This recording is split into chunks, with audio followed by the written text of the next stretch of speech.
This conference will now be Hello, recorded. I missed you. Hey, Elsa, glad to have you here. I'm glad you're doing this. Hmm? We are too. It's, it's All been a right. Well, while. welcome. Hmm. Yeah, it has. I'm so glad to see some of my Summer Teacher Institute peeps in here.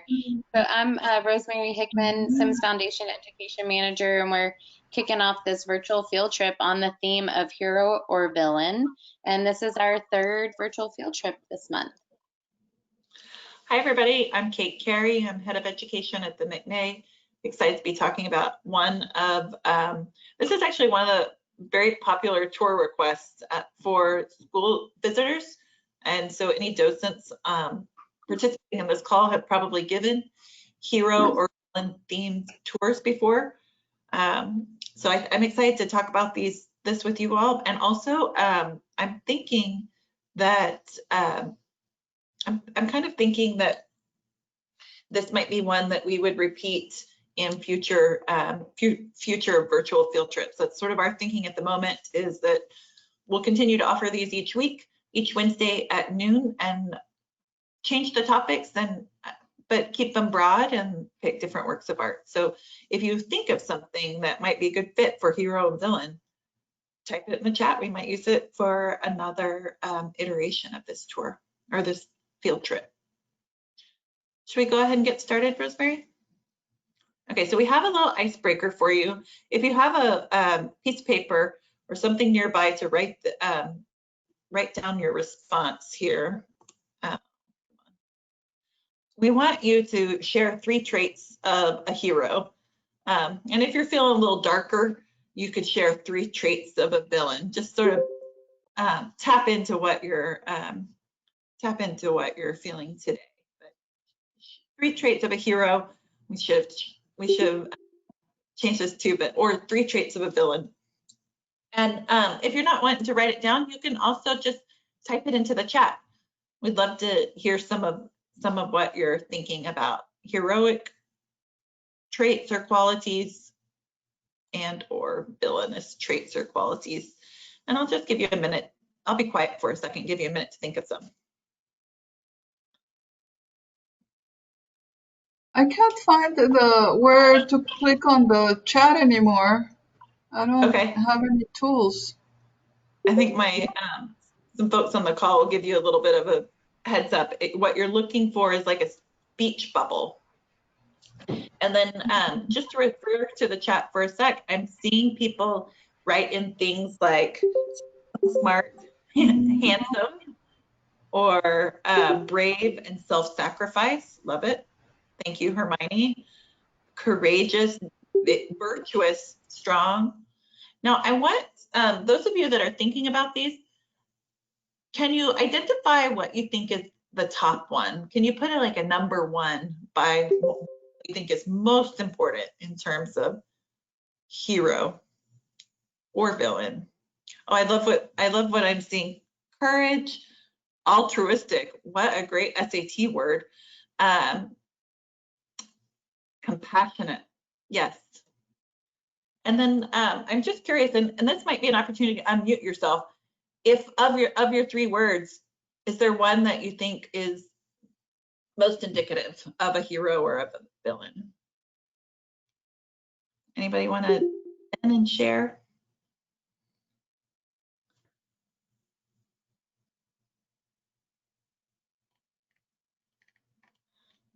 I'm looking. Cool. Great responses in the chat. Encouraging, smart. Oh, I love compassionate as a top one. Or good intentions, actions inspired by good intentions as a number 1 heroic trait. These are great ways to sort of get our minds thinking about heroes and villains. And like I said, we've identified 3 works of art in the McNay collection to have a little bit of a dialogue about. So I'm going to go ahead and click on the first work of art. This is something that you can see when you come to the McNay, even without going inside the doors. It's right outside on our sculpture terrace. And I'm going to mute myself and let Kira talk a little bit about, or take it from here. Hi, everyone. I'm Kira Sandoval. My last name is not Gamgee, but I put that for Samwise Gamgee because he's my favorite hero. So yeah, this is on the Brown Sculpture Terrace, and as you can see, he's not wearing a mask, but he does prefer for you to social distance from him. But I want to go ahead and pose the question of, before you know anything about this character, whether or not you think he is a hero or a villain, and why. And so you can unmute yourself or you can use the chat. He's a hero. A hero? He's a hero. He was standing up for his, can you say, compatriots in that time? Mm-hmm. Nancy in the chat says hard to tell just from first glances.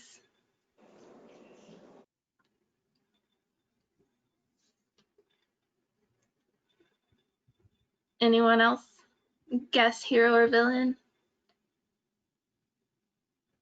And I think, yes, Melanie, we were showing a picture. If you go to your view at the top, you can view everyone or hide people's. Kimberly says hero.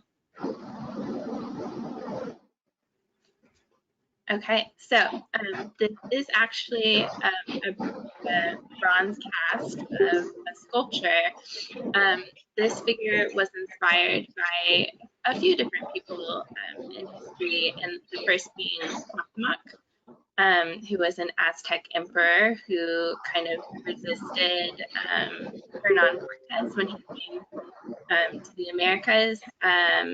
And he encouraged his people to fight back against Cortés, and then was ultimately tortured by Cortés for not taking him to where the gold was supposed to be in the Aztec Empire. And then another figure that this was inspired by were the monks during the Vietnam War who were burning themselves. The Buddhist monks in protest of the treatment of Buddhist monks by the Vietnamese government during the Vietnam War. So that's just a little background. And then, Kate, if you could go to the next slide. And so this is the artist here on the right, Luis Jimenez. Oh, I'm also seeing more chats, maybe not smiling, the pose. His body language connotes hero. Yeah, it's definitely a very strong pose. And in this picture on the left, you can see him from behind. So this artist was Luis Jimenez. He was born in the 1940s in El Paso, Texas, actually. He was the son of an immigrant who passed over the Rio Grande River. He grew up working in his father's sign shop, so that might be part of the influence of where it was a neon sign shop, so where some of these colorful sculptures that he made throughout his career come from. He actually went to UT Austin for his Bachelor of Arts, and he started making these large-scale fiberglass sculptures. So this one we have here is a bronze cast, but he made these fiberglass, really colorful sculptures in the 60s and 70s during the Chicano movement for civil rights during the 60s and 70s. And then, so just to take a second here, what do you notice from the back that you couldn't see from the front?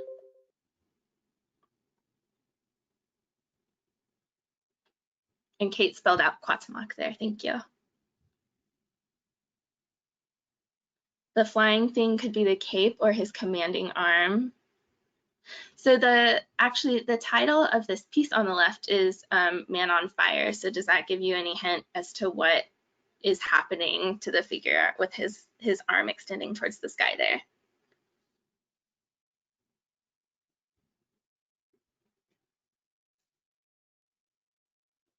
Sorry, I'm reading through the comments. Maybe it's a flame. It's, yeah, he's in flames because he was tortured, and wasn't he? Didn't they burn him? Exactly. Yeah. So Cuauhtemoc was burned as torture, and in some folk tales he's thought to have been burned as his punishment for death, but he was actually hanged. But the folk tales, because of the torture with the flame, they developed to, some people think that he was burned to death. But the flame, the fire, is definitely an icon and symbolism for Cuauhtemoc about his death. It kind of made him into a martyr.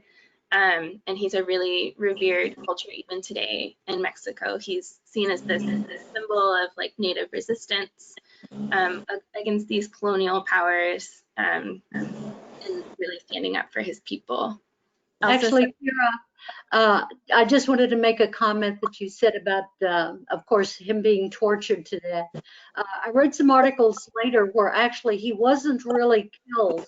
In fact, Cortez used him, almost like propaganda later. He did later kill him, but he didn't die by burning. Yeah, so he actually died from being hanged by Cortez after, as you said, after he propaganda, but he was earlier on tortured for some information about his school.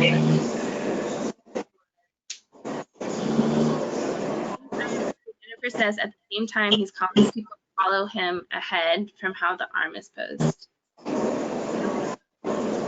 Yeah, that, I interpret that. I don't know how anyone else interprets it, but I do definitely interpret that as the flame.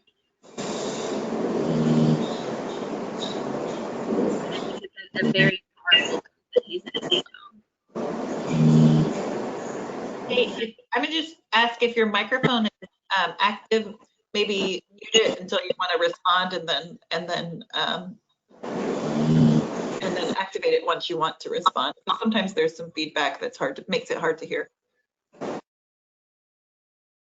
Okay, and then Kate, if you could go to the next slide, please. So this is the original sculpture that the bronze cast at the McNay was made from. It's thought that there are about maybe 5 bronze castings of this sculpture, but the one housed at the McNay on the sculpture terrace is the only one that was cast during his lifetime. And so, as you could maybe have seen from the last photo, it's a very tall sculpture, standing a little over 7 feet, and then it's also on this platform.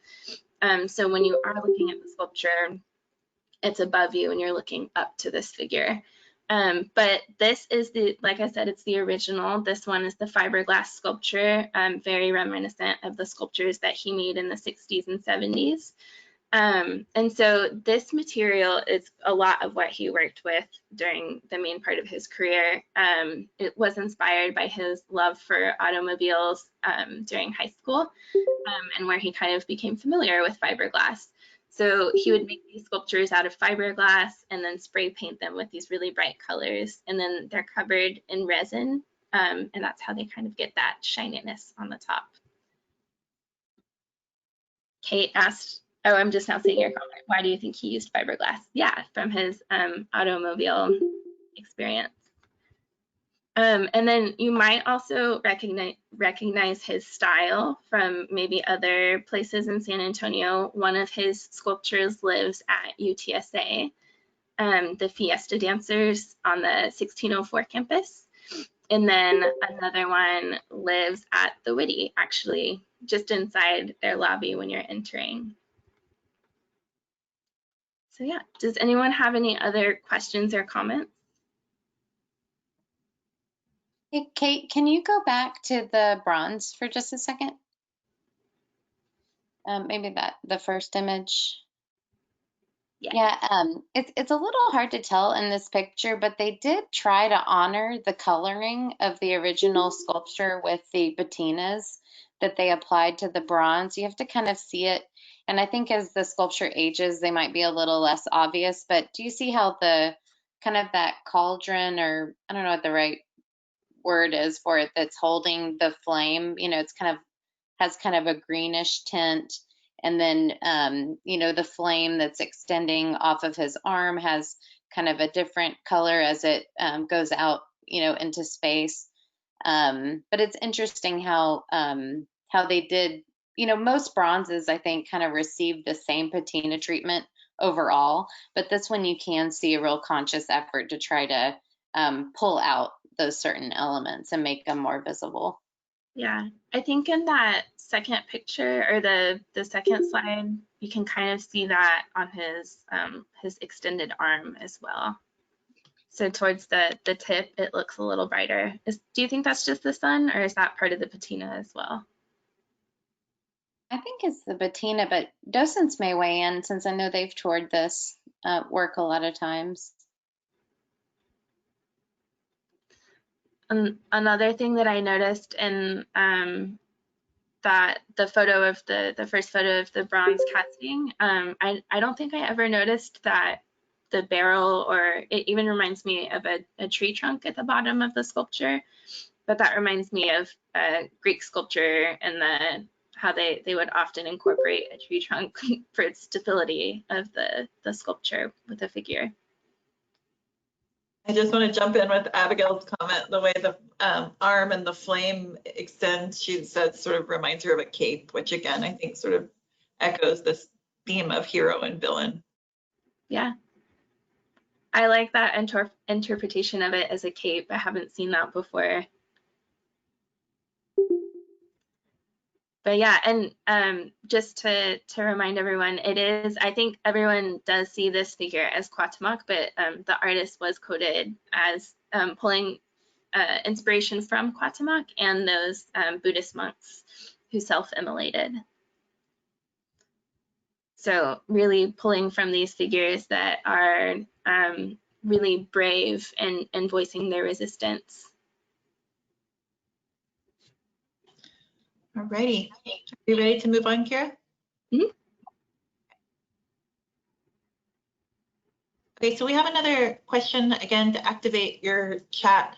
And this is kind of in thinking about the next work of art. So, and I also think it speaks to our current crisis just in terms of the pandemic. Can you share a time, either in unmute your microphone or activate your chat? Can you share a time when life gave you lemons and you made lemonade? And I'll just give a little context when we talk about this next artist. The work of art he set out to make became very different because of world events. And so I'm thinking about the pandemic. A lot of our intentions that we set out for weeks ago, months ago, are very different because of our sort of current crisis. But I just wondered if, in thinking about that, is there a time in which you've had to shift and make lemonade out of lemons? And if you're writing in the chat, I'll look, but you're also welcome to sort of unmute your mic and share an experience.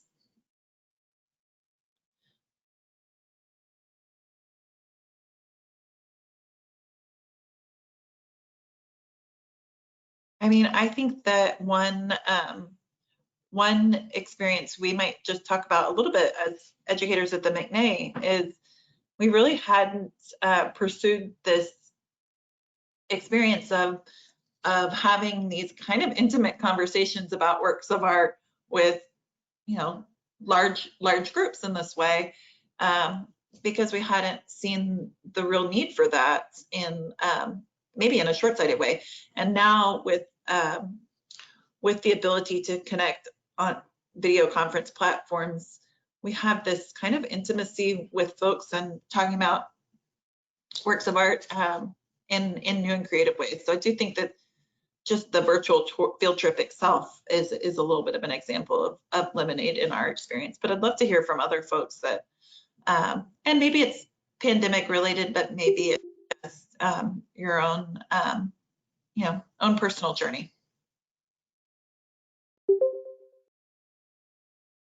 Well, actually, the whole thing is, if you're looking now at the pandemic, we are, at least, I don't know, a lot of us are not married and we are living alone. So, and really don't have don't step out of our house that much anymore.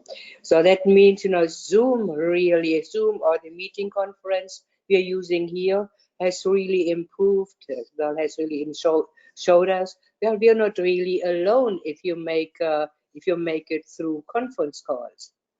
We can have discussions. So we have a little lemonade just, with our meeting conferences. Thanks, Anita. I love that. These kinds of experiences with Zoom or GoToMeeting or whatever video conference platform has given us a way to connect, especially when we're really craving that connection. Like, for example, I have family and friends overseas. Well, without technology right now, I cannot go to Germany to visit my family, but I can communicate with them using Messenger, and I see them during our messaging, during our talk. So totally, it's sad, but we still have a means to be together. Yeah, absolutely. I love what people are saying too about their gardens flourishing in this time. I've heard that kind of thing. I've also, people with the additional time on their hands are doing some things that they've always wanted to do or always wanted to learn about. Maybe even having conversations that they had avoided and are doing now because it's a little bit more accessible. Somebody said something about illness in the chat, and I was thinking, a lot of times we don't really give our bodies the time and space to heal and to recover, and certainly that's something that's part of this experience. Feel free, other educators, to jump in. I'm going to go to the next slide, but if you're seeing something to echo back.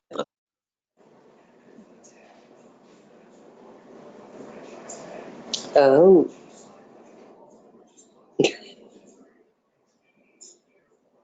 Alrighty. If I can see your face, it'll be easier to do this. If I can't, that's all right too. But I want you to take a look at this sculpture. It's on view at the McNay, and I was hoping you might do thumbs up, thumbs down, or sideways. But here's the response I'm thinking about. So I'm thinking about words that are cousins of hero villain, and I'm wondering if you could say thumbs up, you think it's triumphant, thumbs down, you think it's tragic, or maybe thumbs sideways, you don't know. So triumphant, tragic, or maybe sideways. So what are you thinking? I'd love to see some responses. Okay, so I see a couple of ways, a couple of thumbs down, a couple of thumbs up, a couple of thumbs up. So we're having a little bit of a voting experience here. You can write, yes, thank you. You can write in the chat too. Tragic, tragic, tragic, nice. Oh, oops, I didn't mean to jump right. Yeah, I think that, I think in a lot of ways, this sculpture has a little bit of both things going on. If for those of you that are seeing the tragic part, maybe we're focusing on our figure here. For those of you that are triumphant part, maybe you're focusing on kind of the vertical and the wings that we're seeing here. What's really hard to see in this work of art is this little part here. I know you can probably tell that's a sword. What you might not be able to tell is that the sword is kind of broken off. So I just wanted to sort of point out that little feature. And I'll click to the next slide. Before I do, any kind of I love that you guys are using the chat so actively. Oh, both. I like that idea too. So we have two figures. We have two kind of two dispositions, triumph and tragedy, and maybe our two figures sort of tell the story of both. I love that. Thank you. Thank you, Jennifer, for pointing that out. So I'm going to just share a little, Cupid, good question. So it is kind of a paradox. I mean, it is, I'm sorry, not a paradox. It is kind of a parody. We have, or allegorical rather, we have the figure that is representing kind of an angel figure, and then this other figure that is, sorry, I'm having trouble with my screen. This other figure that is with a sword is like a warrior. And so the title of this, you can tell, is Gloria Victis, or really sort of triumph of the vanquished. And this is the icebreaker that we did about making lemons out of lemonade.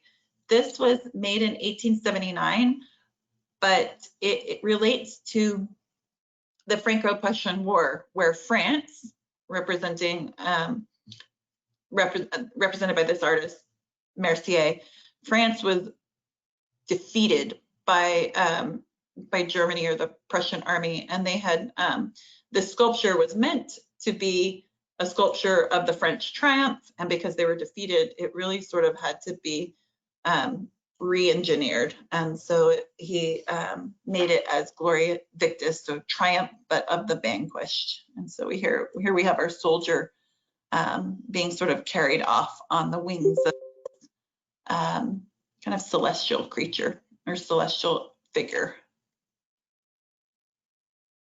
Yeah, the standing figure is the one with the wings. So I wanted to get back, I want to see if we do another connection here. This artist, Antonin Mercier, is known for these types of bronze. In fact, the one that we have here, Gloria Victis, he made in many, many sizes, some 3 or 4 times life size, and some very small that you could fit on your desk. A little trouble advancing.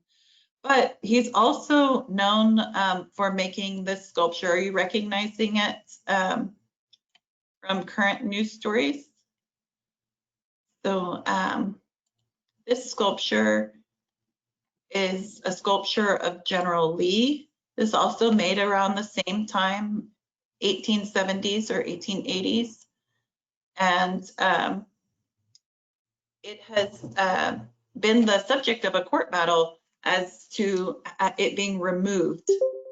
And here we see the current status, particularly around the Black Lives Matter movement and the call for its removal here.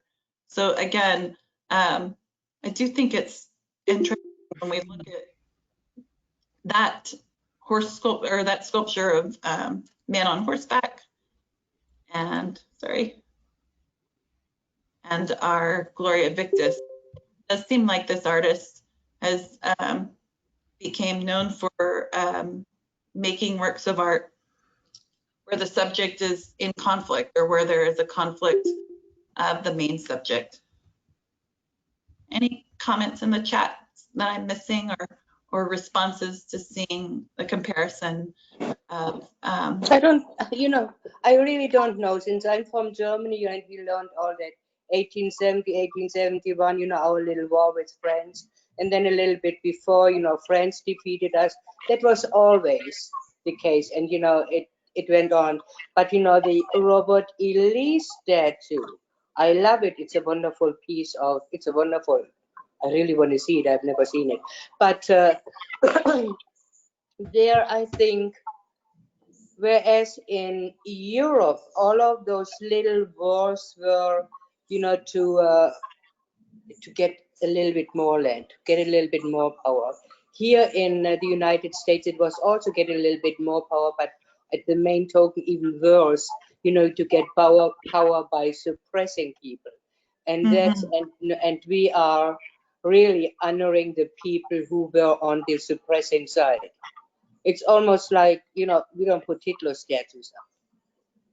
Yeah, I think that's right. I think that in some cases, our monuments to our heroes are reevaluated over time. I think that's one of the things that Nancy is saying in her chat, that we change our views of heroism, and I do think that that's what's happening now. In this particular sculpture of Robert E. Lee, a Confederate general, his status in history is evaluated, and you see the illustration of that with this with the current monument. And like I said, it's the subject of a court battle. It may be removed. Well, they can put it in a. They can put it, you know, like they have the all of those. If you have huge museums, put it in a museum and put some walls around it. I do think that that's something that a lot of folks have talked about, just changing the narrative of where we place these heroes. And just to like transition to the next one, we have a question for you guys about what happens as we change the narrative of how we describe heroism. And I love what Janelle was saying about acknowledging that oppression. Okay, so again, writing in the chat or unmute yourself, what happens when we put people on a pedestal? So again, thinking about hero and villain, there's a sense to, in my way of thinking, that there's kind of a fine line between a hero and a villain, even though we see them as far apart on a spectrum. But I just wonder if you can either activate your chat or write in some things. What happens when we put people on a pedestal? Have you had that kind of experience? You risk disappointment. Yeah, thank you. I'm going to turn things over to our next presenter and mute myself. Thanks, Kate. I'm really grateful to Kate for coming up with this question. I think it's such a good one as we transition to the next work. I was shocked to find out that Mercier designed that Robert E. Lee monument. I mean, I just thought those are two different worlds, you know, so things kind of came together. Supposedly, Mercier never came to the U.S., you know, was never on site in Richmond. But supposedly he just created the image of Lee from a famous lithograph that had been made, like a famous drawing of Robert E. Lee, and it's supposed to not be his right horse. And you know, he took a lot of liberty, supposedly, and then shipped in pieces to the U.S. and installed like in 1890 or something like that. So, so I just want to acknowledge some of these comments. I love. So I love Melanie's comment, putting people on a pedestal frequently ends in disillusion and disappointment. Annika says something similar, risking disappointment. Nancy reminding us all we're human, you know, we're human beings, we're not perfect beings, as one of our favorite people says. Jennifer saying sometimes we glorify for good and forget the tragic. Yeah, I mean, we can kind of focus on that's the rewriting history. Sometimes. Oh, Hannah, I love this. Sometimes they can be knocked off their pedestal. So I love that image. Let's see. Kimberly's talking about, you know, kind of ignoring the thoughts. Andreas, you know, hierarchy, meaning, you know, that we put these folks above other people. Yeah, and Kira talking about that becomes almost like a fake version of the person as opposed to of the whole person, taking away their humanity and their fallibility. I love, these are really great. So as y'all are thinking about that idea, Kate, do you mind going to the next slide? And so I want to pose another question. So this is a bust of, you know, I mean, you could put a lot of titles on this person. So this is Kanye West, you know, music mogul, fashion mogul, gazillionaire, you know. And this is by the artist Kehinde Wiley. So why would a contemporary artist want to place the image of, you know, a celebrity, you know, into, you know, a gallery or a museum setting?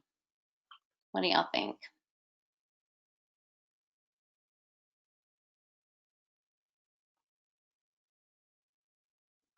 They're well known. Yeah, so you know, very recognizable. So like a lot of people would instantly recognize the person. So yeah. You know, until a few years ago, I didn't know anything about him. Mm-hmm. And then Yeah, only I didn't have a clue that, but you know, I'm not in a rap song, so I didn't have a clue that he was. Did he even sing? Oh, I mean, yeah, I mean, I think of all the things we can say about Kanye, really a music revolutionary, as far as blending genres and things like that. So let's see. Um, oh, art that represents the time. Yeah. So having something that reflects the current day. Andreas, did you want to say something? Yeah, something interesting that I kind of discovered studying with like Latin American art or Spanish colonial art. A lot of like Spanish colonial art, like the Romans and stuff like that. You know, this like the one of General Lee is very authoritative. You know, he's looking at you. He's in a pedestal. It's like right on. This one is like he cares. He's looking up, and he's not looking directly into the eye. He's just like looking up. You know, he has that authoritative, but it's kind of, and to me, it's kind of comforting.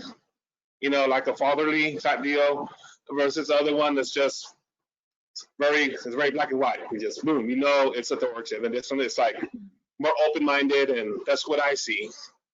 Okay. I can see that, Andreas. So, Kanye being portrayed here with more of a calm, kind of relaxed, but also, I think a pose that kind of represents strength or self-confidence, whereas the Lee monument, you're seeing more, this is the depiction of a general. It's really up high. I mean, it is on a huge pedestal, in this, and it's meant to be viewed from, great distances. And this is more, it might be slightly larger than life size, but very close. You feel like you're more in conversation with it. I have a question. Since it was done by Kehinde Wiley, is that the way Kenya is posing, did he derive that from another one of the 1800s paintings he looked at? That people were posing, like this, not head up, looking a little bit in the sky, dreaming ahead. Right. Yeah, so what Anita is talking about is Kehinde Wiley is really known as, a portraitist and a painter, I would say more than a sculptor until recently. And so his approach is to cast everyday people, often anonymous people that he meets on the street, and he'll travel to different places. I know that he's gotten a lot of models for works of art from like a particular area of Harlem. He's gone to Jamaica and other places. And so he'll take these, often like 18th, 19th century portrait paintings and recast, the person depicted. And so he'll paint a contemporary person in their own clothes, and often kind of urban streetwear or clothes that might relate to their job or, something like that. And he will place them, on horseback, or he'll place them, in some kind of heroic, sometimes heroic pose. But yeah, I agree that the gaze that Kanye has here is that kind of dignified portrait gaze, that we would see in paintings like this. So, and I just want to acknowledge some of the comments here. So Gabriella is talking about that Kanye's wearing a hoodie, so not, this is a guy that can definitely dress up, right? So not in a tuxedo or anything, if you're thinking about a formal portrait, so in casual clothing. Rosemary, I didn't want to interrupt you, but since you just made that comment too, I also wanted to make the comment that on one of my tours, the kids specifically mentioned the hoodie and looked at it as a method of profiling. And so that's what they were discussing, how they thought, in fact, several of the kids had hoodies on in there. And even I wear a hoodie sometimes, but they were looking at it as a distinct statement about profiling. Right, yeah. So thinking about maybe Trayvon Martin in particular, and the hoodie became kind of a symbol of, after he was killed in Florida. So many great comments here. That does look like a hoodie, but in actuality, it could be a cape for a hero. It Yeah, looked to me like a hoodie because it is, but maybe it's meant to be the cape. yeah, I like that, Irene, that we have a little ambiguity because it is cut off. We don't know the length of the fabric, so I like imagining it as possibly a cape. Um, let's see. And that really refers back to his paintings, where he placed his the contemporary models into paintings of 1850 of the establishment, like the painting Right. we have at the McNay. hmm Yeah, I'm glad you brought that up. Kate, do you mind just going to the next slide really quick? I Yeah, was there. struck, so we kind of take a simple or a snapshot of the full view of the bust of Kanye West. It was just so funny when I started to look, knowing that that Kehinde Wiley is making these kind of quotations. It is so similar to. So this is a French artist, Carrière Belleuse. This is a bust of Velázquez. So you can see, these sculptures may have been in studies or on pedestals in great halls, but I just loved it. It has the exact same base as this terracotta bust, also from the collection. And so here's Kehinde Wiley photographed with one of his works. So this is a recasting of Judith and Holofernes, I believe, the Caravaggio version. And there's something else I wanted to mention to y'all. So, so going back to that question about why would Kehinde Wiley choose to represent Kanye? So, like, this is actually a departure from his usual method, which is to really cast anonymous, really, like, by definition, non-famous people, right? Everyday people. And so, so this is a representation of Kanye West in 2012, and the bust was made in 2015. It was a very small edition of just, I think there's maybe 3 of them plus 2 artist proofs, so maybe 5 total. And one is on loan to us from the collection of Guillermo Nicholas and Jim Foster. And they're also the lenders of the painting that Anita mentioned just a moment ago. That's on view in the large Lang gallery. No, small Lang, right? Educators can correct me. But yeah, so Kehinde Wiley's, his motivation is really to place people of color in spaces where they have been traditionally underrepresented. So, and so he, there's a quote, if you don't mind going to the next slide, Kate. This quote that, and it's a little long, so hopefully y'all can read it, and I'll read it out loud. So this is a quote from Wiley. "That's partly the success of my work, the ability to straddle both of those worlds, the ability to have a young Black girl walk into the Brooklyn Museum and see paintings she recognizes, not because of their art or historical influence, but because of their inflection in terms of color, their specificity and presence." So, so Kehinde Wiley is really thinking about people like him. So he's originally from Los Angeles. His dad is from Nigeria, and his mom, from African American woman. And but thinking about walking through museums and just making sure that young people of color can see people that look like them. And so, so going back to Kanye West, at the time. Thinking about someone who had a lot of financial and like celebrity success, someone who is really respected for creativity and innovation as far as music goes. But then we also see the challenge. He is someone that continues to reinvent himself. He's a shameless self promoter. I don't know if y'all have seen his latest. Kanye 2020 is potentially positioning himself to run for president this fall. So we were talking about this as a team, that a sculpture like that continues to acquire meaning, especially when you are depicting someone living. So I'll just kind of leave that there for y'all to think about. And then we couldn't resist this this acknowledgement. So Kehinde Wiley, one of the most major works in the past year in the art world, is this sculpture. It's called Rumors of War, and that I'll send y'all some links later on this afternoon. And that's actually a quotation from a verse in the biblical book of Matthew. And so this sculpture is 27 by 16 feet. And I left the installation crew here at the bottom to just give you a sense of the scale. It was premiered in September of 2019 in Times Square, and it lived there for the fall. And then it was moved to its permanent home, which is in at the Virginia Museum of Fine Arts in Richmond, Virginia. So remember, we were talking about that Robert E. Lee monument that's from Monument Avenue.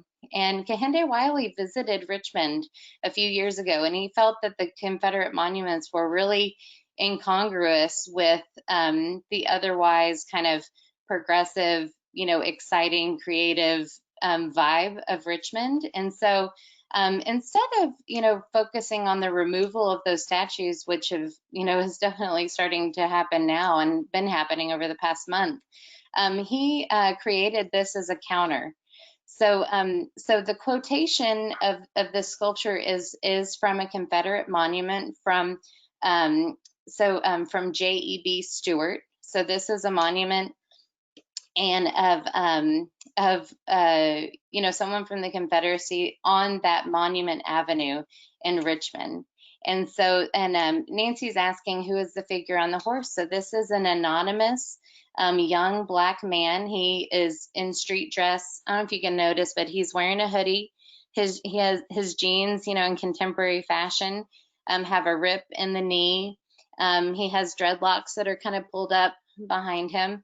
And so this sculpture is now installed at the museum, which and less than a mile from the Confederate monument that that it quoted. So this was installed, let's see, just earlier, or maybe in December or earlier this year. But since in the past month, that Confederate monument has been removed. So, so I think Kehinde Wiley, I don't know what his expectations were as far as, you know, what was going to happen with those monuments. You know, they've been really fraught with lawsuits and lots of conversation on and debate really on either side. But you know, in my head, he probably expected those to be in dialogue, and then now, you know, that one doesn't is not even, you know, it's not in the conversation, or at least in that visual conversation anymore. So I think we'll go. We'll go to this next. So this is just our kind of wrap up. We have about 5 minutes left, and just give us a chance to kind of debrief a little bit about maybe some unexpected connections that you saw between these artworks.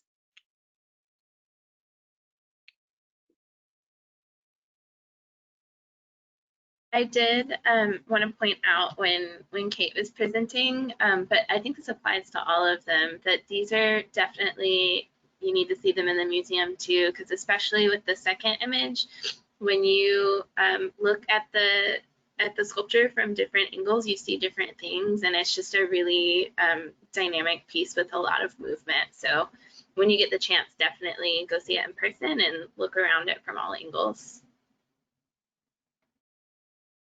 Thanks, Kara, for making that comment. Just it made me look formally at these three together. So if I were making some visual comparisons, I would want to examine this sort of really dynamic movement of this gown, and then, you know, the draping that we see in the hoodie here, and then sort of the billowing smoke or billowing flames that we see here. I'm just curious about all three of those areas of really beautiful movement and action.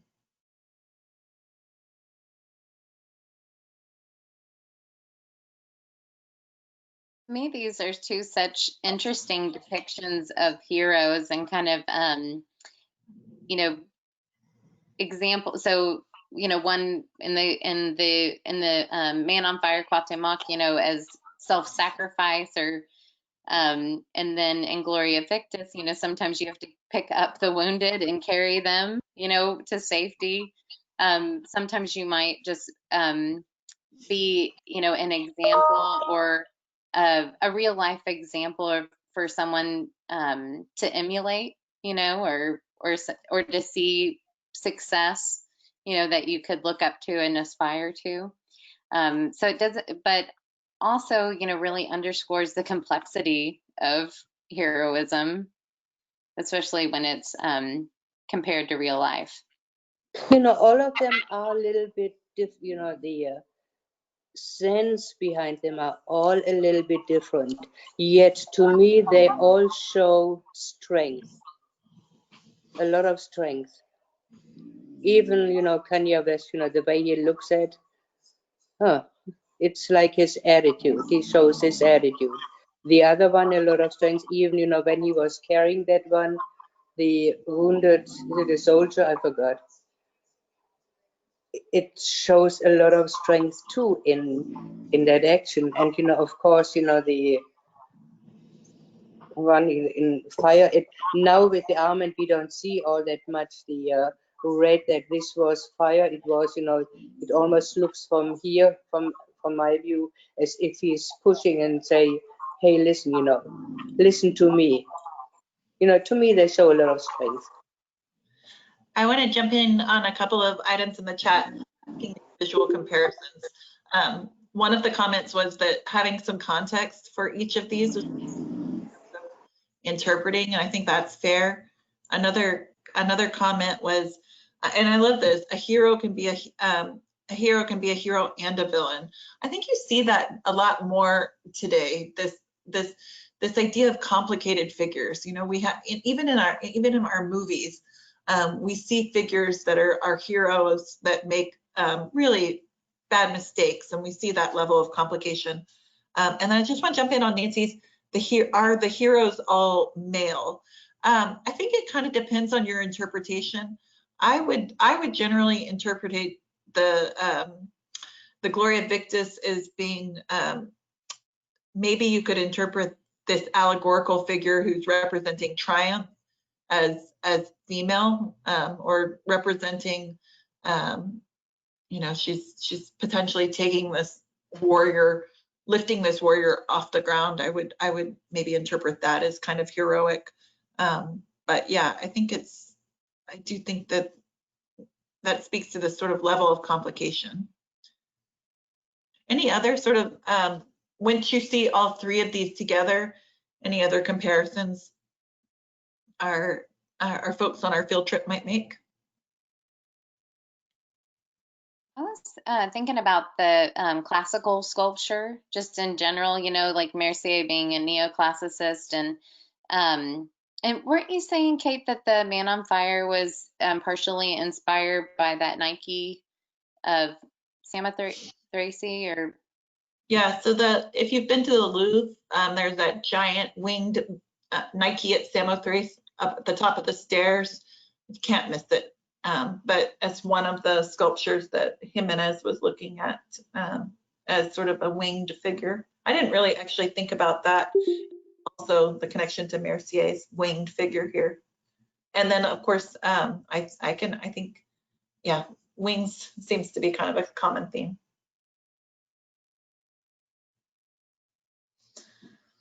Cool. I want to give folks an opportunity to share any closing comments in the chat. And then I was hoping Rosemary might speak to the evaluation you'll receive via email.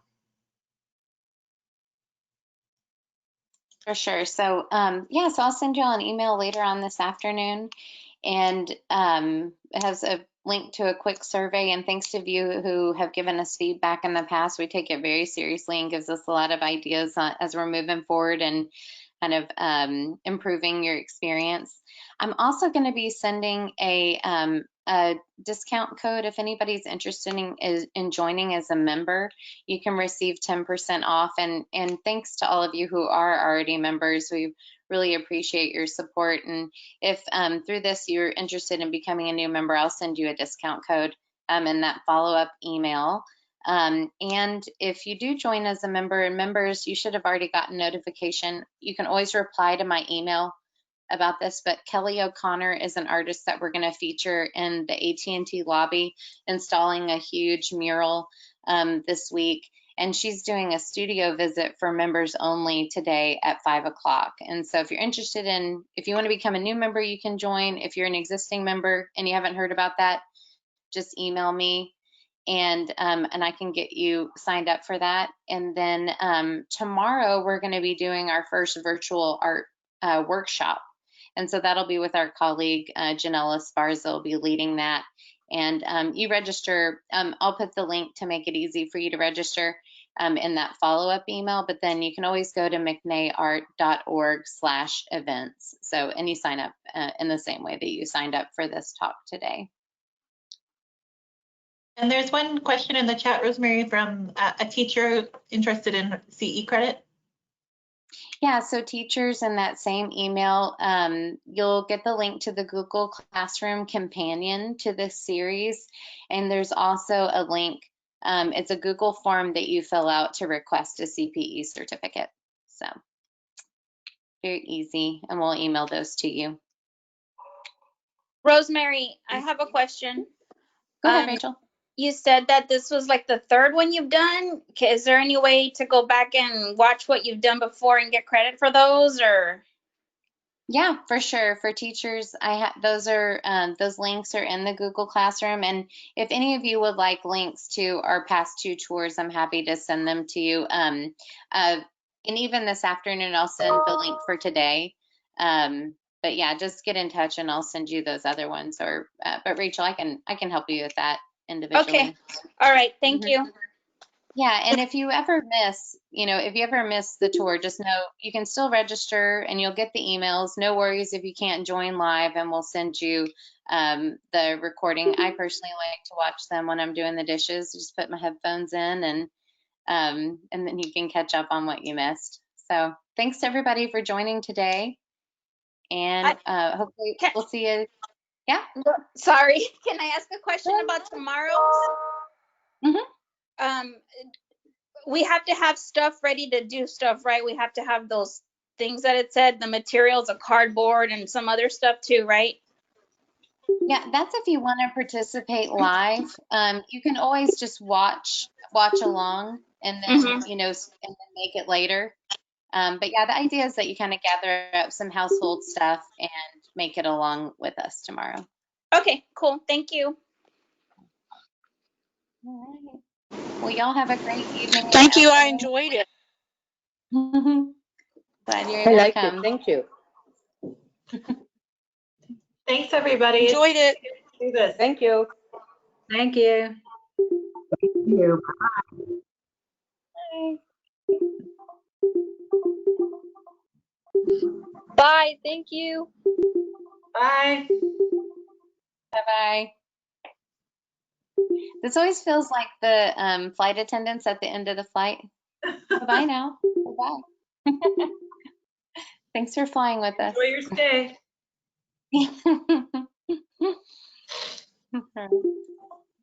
Bye, everybody.